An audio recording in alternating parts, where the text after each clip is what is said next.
There is more than one candidate. The candidate who will be proposed for election by the House will be selected by secret ballot. Before proceeding to the secret ballot, I will call on each candidate to speak in their own behalf. Each candidate will have 5 minutes. I must therefore now call on Deputy Andrew Doyle. Thank you, Mr. Chairman. Colleagues, I'm conscious of the fact that this is a historic moment. As we assembled on the first day of the 32nd Dáil to elect the Ceann Comhairle, we're actually seeing history being made. Perhaps fittingly, in this our centenary year of our country's proclamation of our right to self-governance, the members of this House are going to elect their own Ceann Comhairle for the first time. This process marks a significant change and is the first in a wide range of reforms that are necessary. We need to separate the Dáil from government to allow the Dáil function as a relevant parliament and not be a servant to government, a distinction that has been rarely, if ever, seen or evident in the past. The political system as a whole is under scrutiny. The increased cynicism towards the political institutions is an issue we can no longer ignore. This Dáil is more diverse than any other ever elected and affords us an opportunity and even more of a necessity to finally embark on a programme of real and comprehensive reform. All institutions of the state need it, none more so than in here. We as elected representatives have to start this reform right here, right at home, in our national parliament, and the office of the Ceann Comhairle can lead and steer these changes and, most importantly, be a champion for the members' interests. However, the Ceann Comhairle cannot do this alone, and that is why the various proposals, which I think will be accepted, to establish some working group to be chaired by the Ceann Comhairle to consider the issue of reform and make proposals and report to the House is very welcome. This cross-party committee, which will be chaired by the Ceann Comhairle, elected here today, will be responsible for ensuring that the work of the committee is acted upon. I'm now entering my third term in the Dáil. I believe I have the skills and abilities necessary to effect such an agenda of reform, to enhance the functionality of the Dáil as a parliament and to make our Oireachtas more transparent and relevant to the general public. I believe in the last Dáil that my role as chair of the Agriculture Committee, Food and Marine, has provided valuable experience in making committees work, and it's generally acknowledged by my colleagues, I hope. As a member of the committee, we fulfilled a very heavy work programme. We published 36 reports, and I'm absolutely committed to giving committees more power in the upcoming term.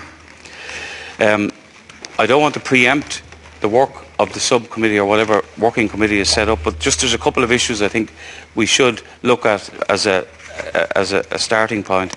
The issue of guillotines. TDs are elected to legislate, and we should be given time. I don't think there's any necessity to actually impose a guillotine. Given the diverse nature of the makeup of this House this time, I think we need to recognise the need to give smaller groups more speaking time, and this is something that will have to be worked out.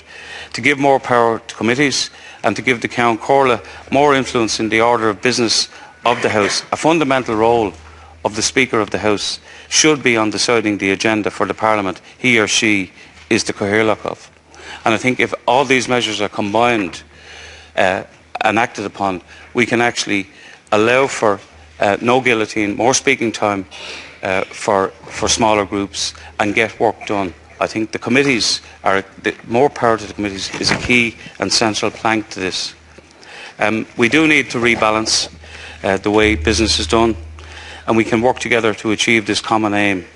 I think enhanced oversight and scrutiny of government by the Oireachtas, by the Dáil here, is centre to this, and this will in turn allow for better quality legislation and more expedient way of delivering it. Adopting some of the best practice from other countries, like having set aside committee times, either committee weeks or, as some of us witnessed in the Scottish Parliament, where the mornings are set aside for committees, the afternoons for plenary, so that people in here are not running from committees back to vote in the House, and so we can dedicate our time to the work of the committees. The Dáil, our national parliament, has the power to change in the way it does its business. It is up to the Dáil, the members here, to see what it can make of this opportunity. This vote of the Dáil here today to elect the Ceann Comhairle will give that deputy, whoever it is, the mandate to work with all members of the House on driving forward an agenda of the reform proposals necessary. As I said earlier, we can't do this alone. I think in cooperation with the Committee on Procedure and Privilege in particular, the Ceann Comhairle has to seek real Dáil reform during this term of office. And just in conclusion, let this be the first day we see real reform of Dáil Éireann.